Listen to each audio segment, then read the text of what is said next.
Hi everyone, thanks for watching MokaBees. Today I want to show you some cleaning and extraction tips for the Minipresso portable espresso maker. My initial review of the Minipresso was a couple months ago, and I've had it for a few months now. I've been very happy with it, no major issues. If you haven't seen the original review yet, go ahead and click over here, or click the link that I've provided down in the comments if you're on mobile. After the initial review aired, I was contacted by the creator of the Minipresso, and he was able to provide me with some tips for better extraction and better looking crema. If you remember in the original video, the crema was really impressive for a portable unit, but a little on the light side. So I'm going to pass along some of those tips to help you get better looking crema at home. Another suggestion had to do with the ease of extraction, mainly being that this pump tends to be a little difficult to press, or at least it looks difficult on camera. I see a lot of people who extract it like this, and that is typically what I do, but he suggested using two hands and using the force and the muscles in your arm in order to push the pump in. It is a little easier. It's a little hard to demonstrate with the camera at this angle, but I'll do my best to show you how that works. Another thing he was kind enough to do was to provide some tips on how to clean the extraction head. And I had heard from other folks as well some concerns about liquid getting trapped in this unit. Well, I'm going to show you a way to get in there and clean that out. But let's go ahead and cover better extraction first. His main tip was to go ahead and heat sink some of the parts ahead of time, and to also not delay so much between actually filling the unit with grinds and going ahead and starting the extraction process.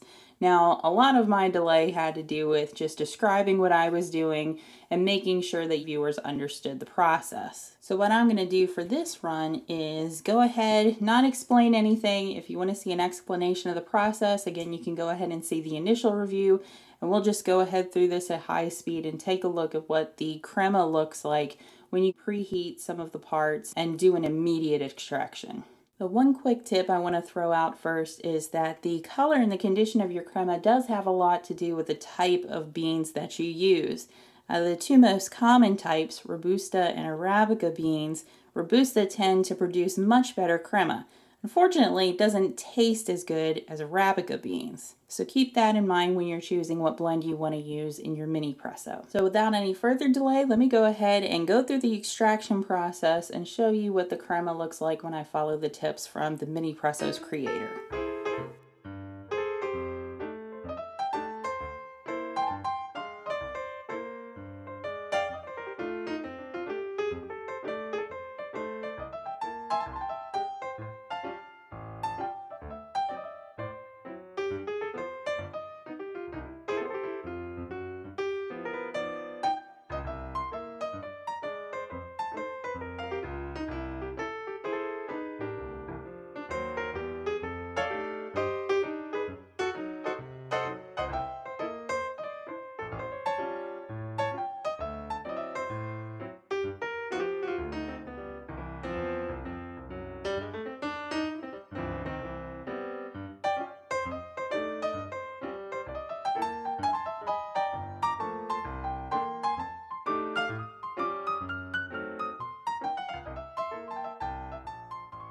As you can see here, the crema is considerably darker and of better quality, so I'm pretty happy with the improvement. I think it's definitely worth the time to heat sink your parts. So let's get into the cleaning tips. I was informed that they're currently developing a cleaning unit for the Minipresso. I'm not sure just how extensively or what pieces that cleaning kit will be designed to cover. But we're going to go ahead and talk about how to clean this extraction head, or the shower unit it's also referred to. And this piece really is where the majority of the concern lies, because it is fully enclosed and there's no visible way to get in there and get the liquid out. But luckily there is a very easy way to get in here and dry things out, and I'm going to show you how to do that. And you'll only need one household tool. You'll need a spoon. Make sure it's a small spoon, and you're going to want to do this very gently. I'm going to try and show this on camera as best as possible, but you'll notice that there are 3 notches, 1, 2, 3, that you can kind of cram a spoon tip in there and release this entire shower unit. You're going to take your spoon, stick it in one of those notches, and very gently lift the unit out. And it's kind of held in there by a tight connection and a bit of a rubberized piece. So it does come out fairly easy. Just be careful you don't damage the unit. And we just ran a shot through, so you can see there's still some liquid in there. So you can get in there, clean that out. You can also take these screws out, and I'll show you what's underneath there. You'll have to be very careful with this because you don't want to strip the screws. You'll need a very small Phillips head screwdriver.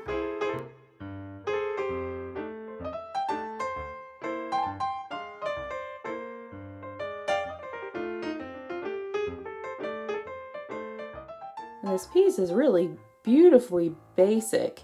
Primary part is this spring,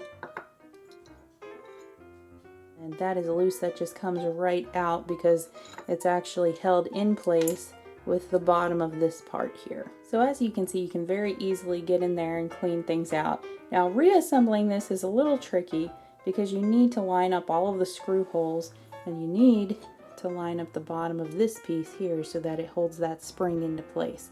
But it's not impossible to do. I'll show you how I get it done. The easiest way I've found to do this is to go ahead and just remove these screws entirely.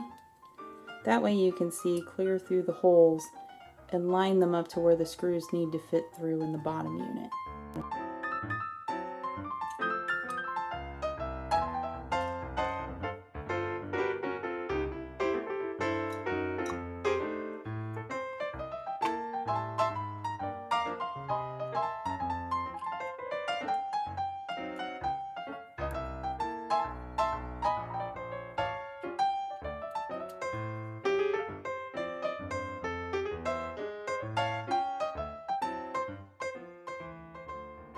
And then from here, we're just going to push this filter back into place. And there's no screwing or anything, you just push straight down and the unit's reassembled. Now let's talk about cleaning of the second enclosed portion of the Minipresso, which is the pump unit. If you flip it over on the bottom, you will see 4 little almost gummy-like screw caps.